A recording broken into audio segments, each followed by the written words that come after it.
বারাকাতু। আমি আসছি দেশ নেত্রী বেগম খালেদা জিয়ার মাজার কবর জিয়ারত করার জন্য। আমি আসছি বাঠারা থেকে, মাদ্রাসাতুল খিদমা ঢাকা আল খিদমা মহিলা মাদ্রাসার প্রতিষ্ঠাতা প্রিন্সিপাল। আমি সবাইকে নিয়ে আজকে কবর জিয়ারতের জন্য আসছি।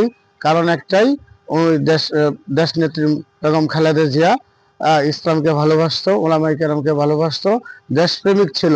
এই জন্য আমি আমার দিল থেকে, মন থেকে, হৃদয় থেকে ওনাকে ভালোবাসি। ঘরে বসে থাকতে পারলাম না। ওনাকে যেহেতু মহব্বত করি, ওই মাদ্রাসাতে আমরা দোয়া করেছি।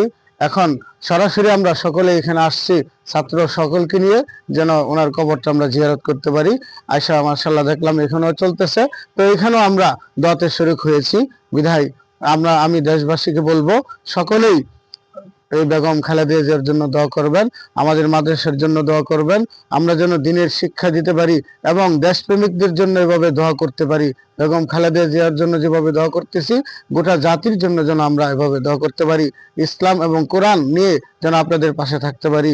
আল্লাহ তাআলা বেগম খালেদা জিয়াকে কবুল করুক, মাদ্রাসাতুল খিদমা আল খিদমা মহিলা মাদ্রাসাকে কবুল করুক। আল্লাহুম্মা আমিন।